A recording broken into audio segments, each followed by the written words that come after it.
Video पसंद आता है तो लाइक करें, शेयर करें, कमेंट करें एंड वेरी इम्पोर्टेंट चैनल को सब्सक्राइब करें ताकि आप वीडियो से कंटिन्यू जुड़े रहें। धन्यवाद। दोस्तों नमस्कार। इस वीडियो में हम पॉलिनेशन के बारे में पढ़ेंगे, अर्थात परागण के बारे में। जैसा कि हम पुष्प की संरचना के बारे में पहले भी पढ़ चुके हैं कि पुष्प जो होता है उसमें दो प्रकार के पुष्प होते हैं, एक लिंगी और द्विलिंगी, अर्थात जिसमें मेल सेक्स ऑर्गन होता है या फिर फीमेल सेक्स ऑर्गन होता है या फिर दोनों ही सेक्स ऑर्गन अर्थात नर और मादा जननांग पुष्प में पाए जाते हैं, तो इस पुष्प को हम द्विलिंगी पुष्प कहते हैं। तो यहाँ पर हम इस डायग्राम में देख रहे हैं कि एक द्विलिंगी पुष्प है और पुष्प की संरचना हम पहले ही पढ़ चुके हैं। पुष्प में एक पुष्पवृंत होता है, फिर उसके ऊपर एक पुष्प फूला हुआ भाग होता है जो कि पुष्पासन कहलाता है। फिर इसमें बाह्यदल होते हैं, इसमें दल होते हैं, इसमें एंड्रोशियम होता है जिसके अंतर्गत पुंकेसर आते हैं, जिसमें परागकोश के अंदर परागकण भरे होते हैं, और गायनोशियम होता है जिसमें कार्पल या अंडा आते हैं। और प्रत्येक कार्पल का ये ऊपरी सिरा वर्तिकाग्र कहलाता है जहाँ पर परागकण को यह रिसीव करता है, जो एक नली के माध्यम से ओवरी से जुड़ा होता है। ओवरी के अंदर बीजांड पाए जाते हैं, बीजांड के अंदर फीमेल गैमीट अर्थात एग पाया जाता है। तो यहाँ पर जो फर्टिलाइजेशन है प्लांट में, जो निषेचन की क्रिया होती है वह यहाँ पर ओवरी में होती है।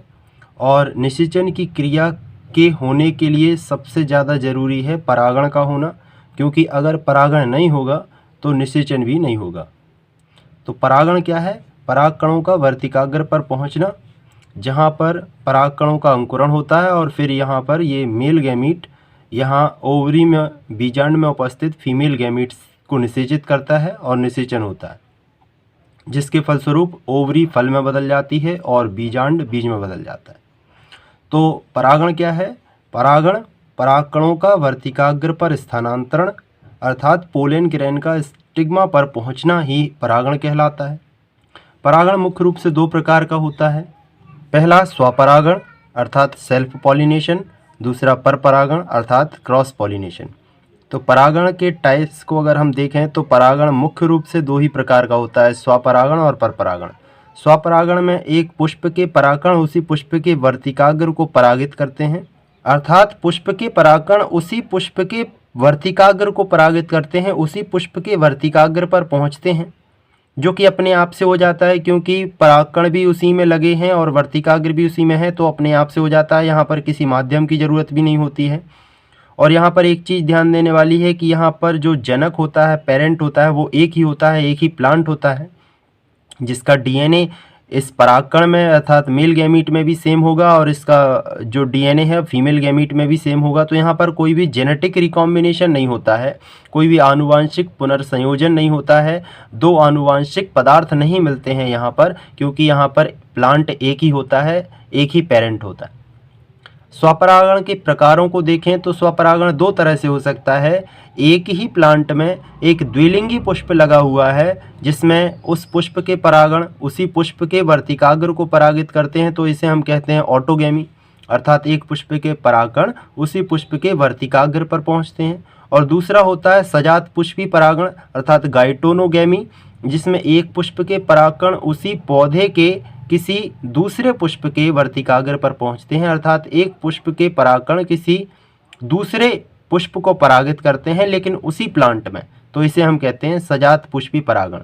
परागण का दूसरा प्रकार है परपरागण अर्थात क्रॉस पॉलिनेशन, जिसमें हम देखें यहाँ पर दो पेरेंट होते हैं, दो जनक होते हैं, अर्थात दो प्लांट होते हैं और इनमें दूरी भी होगी।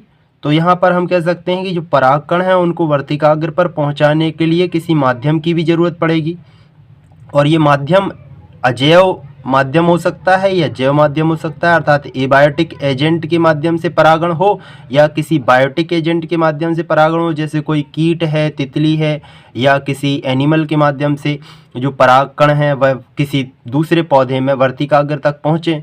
तो यहाँ पर हम कह सकते हैं कि परपरागण के लिए माध्यम की आवश्यकता होती है और यहाँ पर दो जनक होते हैं जिनका आनुवांशिक पदार्थ भी अलग अलग होता है, जेनेटिक मटेरियल अलग अलग होता है। तो हम कह सकते हैं कि आनुवांशिक पुनर्संयोजन भी होता है यहाँ पर, अर्थात एक प्लांट का नर गैमीट दूसरे प्लांट के फीमेल गैमीट को निषेचित करता है, तो एक प्लांट के नर गैमीट के माध्यम से एक प्रकार का आनुवांशिक पदार्थ और दूसरे पौधे के फीमेल गैमीट के माध्यम से दूसरा आनुवांशिक पदार्थ जब आपस में मिलता है तो आनुवांशिक पुनर्संयोजन होता है, जेनेटिक रिकॉम्बिनेशन होता है। तो हम कह सकते हैं कि पर परागण में जो जेनेटिक रिकॉम्बिनेशन है यह उपस्थित होता है। तो पर परागण क्या है? एक पुष्प के परागकण किसी दूसरे पौधे के पुष्प को परागित करते हैं तो इसे हम पर परागण कहते हैं। और यहाँ पर परागकणों को एक पौधे से दूसरे पौधे में पहुँचाने के लिए, दूसरे पौधे के पुष्प के वर्तिकाग्र पर पहुँचाने के लिए माध्यम की भी ज़रूरत होती है।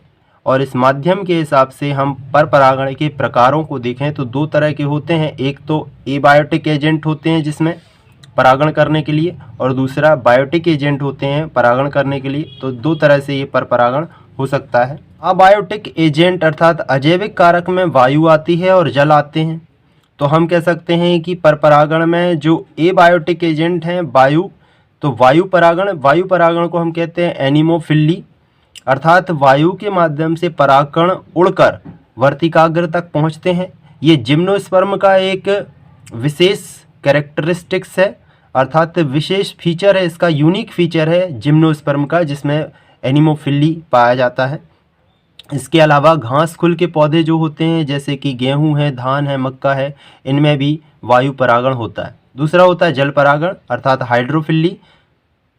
कहने का अर्थ है जो परागकण हैं वह जल के द्वारा बहते हुए मादा पुष्प तक पहुंचते हैं और उसको परागित करते हैं।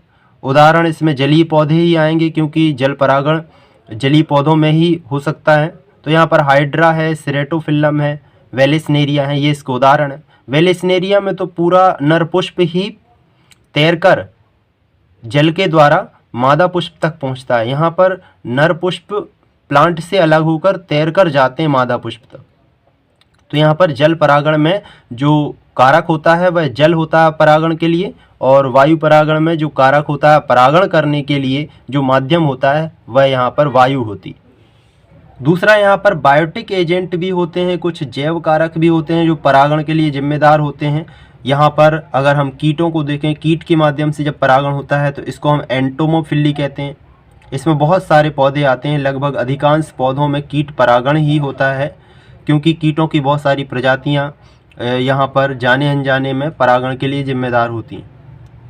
तो उदाहरण के लिए हम देखें आलू, प्याज, साल्विया, इनमें कीट परागण होता है। दूसरा है पक्षी परागण। पक्षी परागण को कहते हैं ऑर्निथोफिली। इसमें मुख्य रूप से हैं बॉम्बैक्स, कैलिस्टेमॉन जिसको हम बॉटल ब्रश भी कहते हैं, ब्यूटिया, सिल्क कॉटन, इनमें पक्षी परागण होता है। सारे पक्षी यहाँ पर परागण नहीं करते हैं, कुछ ही पक्षी होते हैं जो कि परागण के लिए, पर परागण के लिए अनुकूलित होते हैं, उनके द्वारा परागण होता है। तीसरा यहाँ पर चमगादड़ द्वारा परागण जिसको हम चेरेप्टेरोफिली कहते हैं। इसमें आता है बाउहिनिया, इसमें एडेंसोनिया आता है जिसको बैबब ट्री भी कहते हैं, काइगेलिया आता है जिसको हम सॉसेज ट्री कहते हैं, झाड़ फानूस के भी कहते हैं, एंथोसेफेलस जो कि कदम्ब का पेड़ कहलाता है, कदम्ब ट्री कहते हैं, इनमें चमगादड़ के द्वारा परागण होता है। और चौथा है घोंघों द्वारा परागण अर्थात जो स्नेल होते हैं, स्लग होते हैं, उनके द्वारा परागण, इसको हम मेलेकोफिली कहते हैं। इसमें आता है एरिसिमा, स्नेक प्लांट कहते हैं इसको। इसके अलावा क्राइजेंथिमम, लेमना, इनमें भी घोंघे द्वारा परागण होता है, स्नेल द्वारा परागण होता है। तो आशा है आपको समझ में आया होगा कि परागण क्या होता है। अगले वीडियो में हम देखेंगे कि स्वपरागण के लिए किस तरह के अनुकूलन होते हैं पुष्प में, या पर परागण के लिए किस तरह के अनुकूलन पुष्प में पाए जाते हैं। देखते रहिए, सीखते रहिए। नमस्कार।